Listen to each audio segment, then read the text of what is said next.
तो चलिए शुरू करते हैं आज की क्लास। प्रश्नावली 3.4 से पहला प्रश्न लेते हैं। निम्न समीकरण के युग्म को विलोपन तथा प्रतिस्थापन विधि से हल कीजिए। कौन सी विधि अधिक उपयुक्त है यह भी बताना है। विलोपन और प्रतिस्थापन दोनों विधि का प्रयोग करना है। तो देखिए, सबसे पहले हमने ले लिया सवाल नंबर 2 ले लिया, समीकरण नंबर 1 दे दिया, समीकरण नंबर 2 दे दिया। विलोपन विधि से हल करने के लिए क्या करना है? विलोपन विधि से क्या करना पड़ता है? किसी एक के x या y के गुणांक को हमको बराबर करना है, या तो x के गुणांकों को या y के गुणांक को। तो देखिए, किसके गुणांकों को बराबर कर दूं मैं? y के गुणांकों को इजीली बराबर किया जा सकता है ना, या x के गुणांकों को भी हम कर सकते हैं। चलो x के गुणांकों को बराबर करते हैं। समीकरण 1 में 2 का किसका करेंगे? ये देखिए, इसके सामने 2 है ना, इसके सामने नहीं है, इसलिए 2 का। एवं समीकरण 2 में ये देखिए, 2 में किसकी कमी है? 3 की। 3 का गुणा करने पर कर दीजिए, समीकरण 1 में 2 का गुणा करेंगे तो 2 तिया 6, x है तो x धन 2 चौके 8, y है तो बराबर 2 धाम। ये देखिए, ये प्राप्त हो गया। अब इसमें हम 3 का गुणा करेंगे, 3 दूनी, फिर ऋण, फिर 3 दूनी, फिर 3 दूनी। अब हमारे पास दोनों में 6x भी धनात्मक है और 6x भी धनात्मक है। दोनों समान चिन्ह यदि हम जोड़ेंगे तो 12x हो जाएगा। हमें बराबर गुणांक करने से कोई फायदा नहीं मिलेगा। बराबर गुणांक हमने इसलिए किया है कि हम x या y को विलोपित कर सकें। विलोपन विधि इस विधि का नाम इसलिए है कि हम x या y को विलोपित कर सकें। तो चलिए, अब हम इसे विलोपित करेंगे तो हमें इसे जोड़ने से काम नहीं चलेगा। क्या करना पड़ेगा? घटाने पर अभी 6x के सामने धन है, बदलकर ऋण हो जाएगा। 6y के सामने ऋण है, बदलकर धन हो जाएगा। फिर 6 के सामने धन है, बदलकर ऋण हो जाएगा। तो 6x में से 6x जाएंगे तो हो जाएगा 0। x हो गया खत्म। फिर ये धन का 8y है और ये धन का 6y है, दोनों हो गए धनात्मक। दोनों धनात्मक हो गए तो कितना हो गया? 14y बराबर धन का 20 और ऋण का 6। तो धन का 20 और ऋण का 6 मिलकर कितना हो जाएगा? 14 हो जाएगा। तो ये हो गया 14। तो y बराबर कितना होगा? 14 बटे कितना बचा? 1। y के मान को हमने प्राप्त कर लिया। अब क्या करेंगे? y के मान को, हाँ, 1 या 2 किसी में भी रख सकते हो, समीकरण 1 में रखने, ये रख दिया मैंने। तो y का मान हम यहां रख देंगे। कहां पर? 3x धन 4y बराबर 10 में y के स्थान पर कितना रखना है? 1। तो देखिए कितना हो गया? 3x धन 4 बराबर 10, 3x बराबर 10 ऋण 4, और कितना हो जाएगा? x बराबर आ गया सीधे 10 में से 4 गया तो कितना?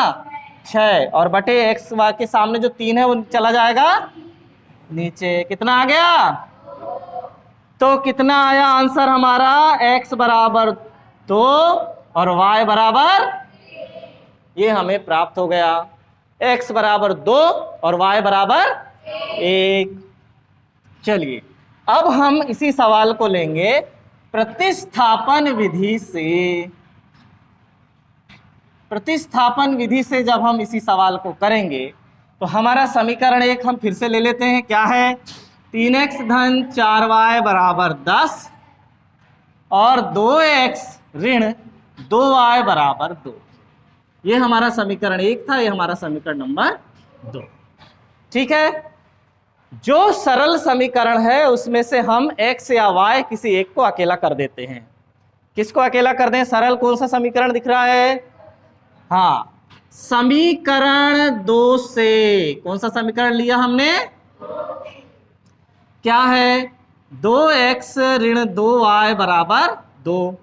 2 को कॉमन ले लिया तो x ऋण y बराबर 2। 2 से 2 कट गया। जब नीचे जाएगा तो कटेगा ना, पक्षांतर होके।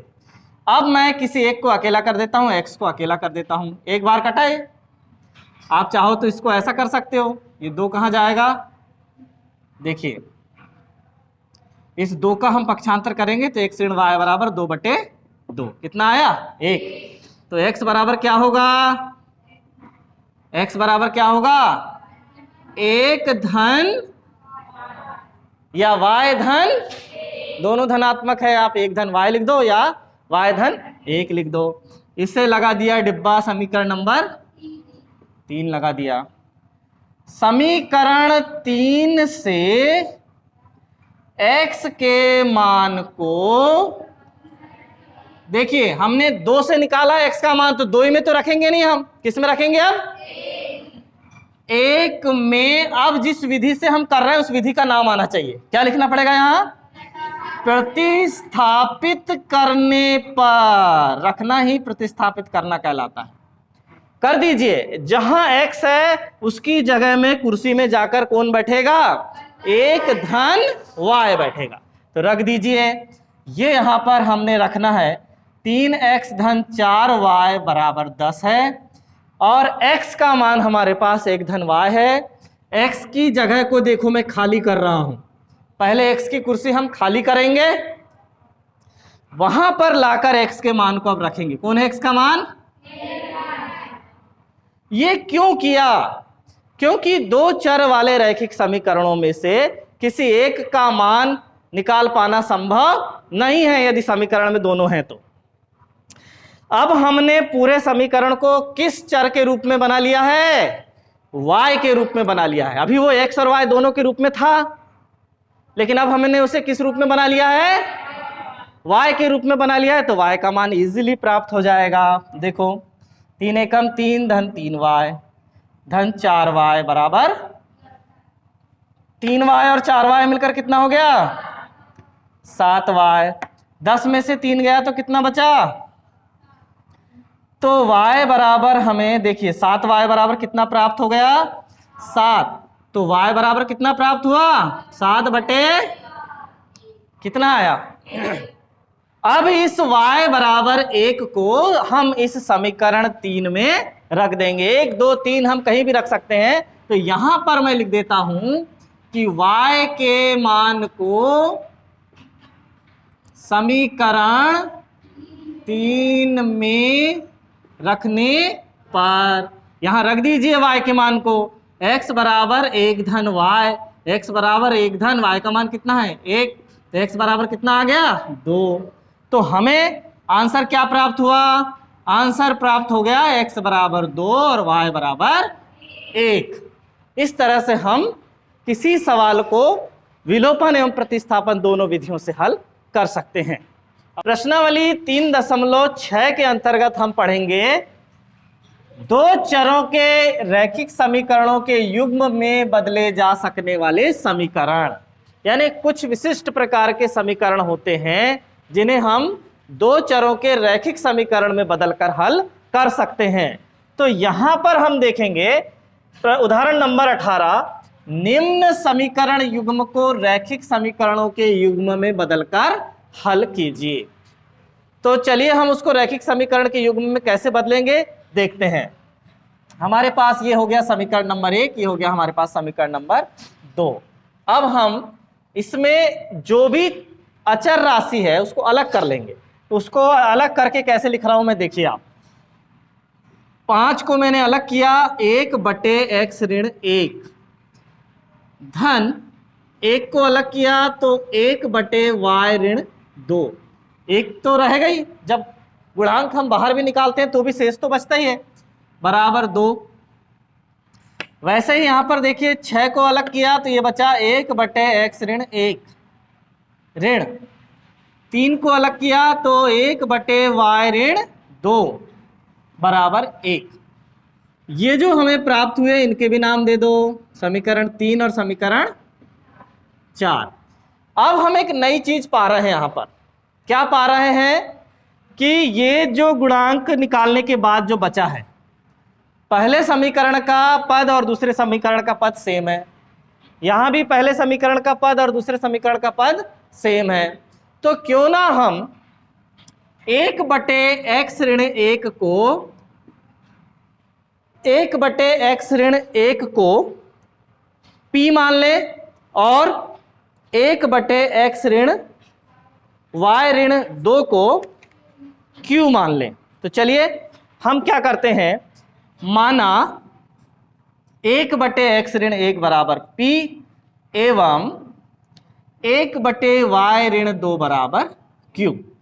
अब देखिए p और q चर से संबंधित रैखिक समीकरण हम कैसे तैयार करेंगे, देख लो। अब हम यहां पर इन मानों को समीकरण 3 और 4 में रख देंगे। तो देखिए 1/x ऋण 1 के स्थान पर मैं क्या लिख दूं, p। तो देखिए 5 तो अपनी जगह में रहेगा ना।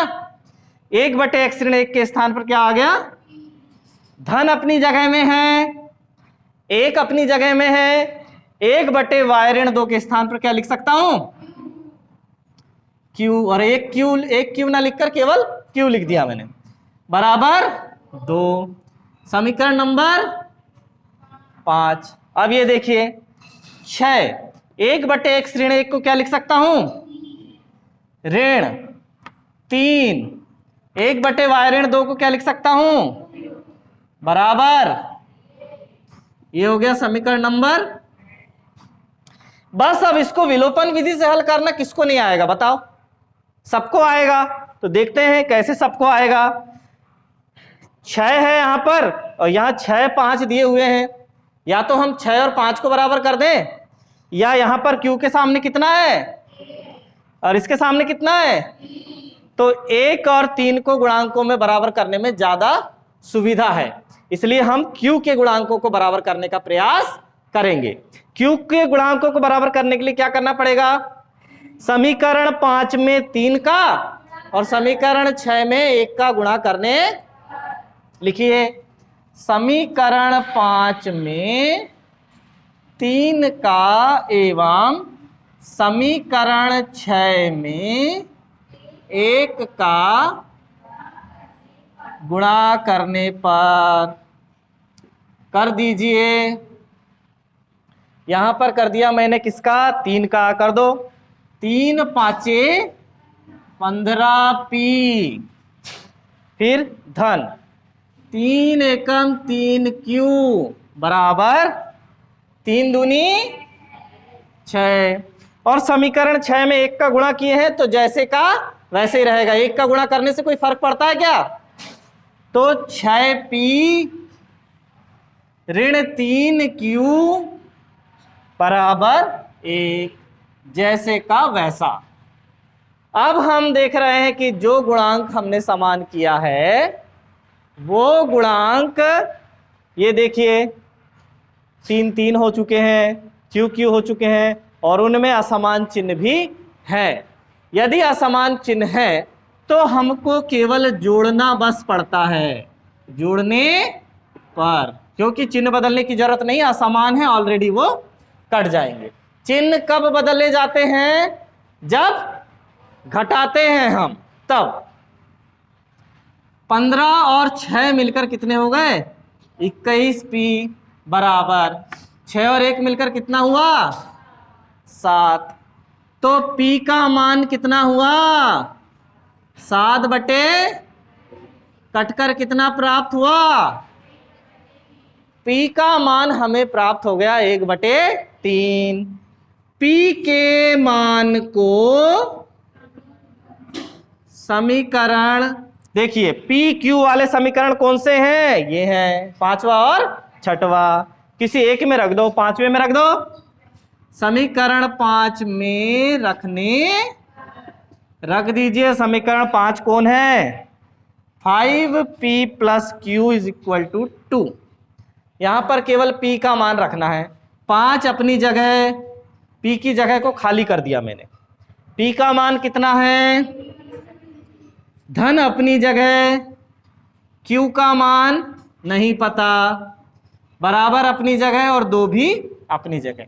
कोई अपनी जगह नहीं छोड़ रहा है, केवल p के स्थान पर 1/3 रखा जा रहा है। ठीक है, अब क्या होता है देखो, 5 एकम 5/3 धन q बराबर 2। तो q बराबर वास्तव में क्या हो जाएगा, 2 ऋण 5/3।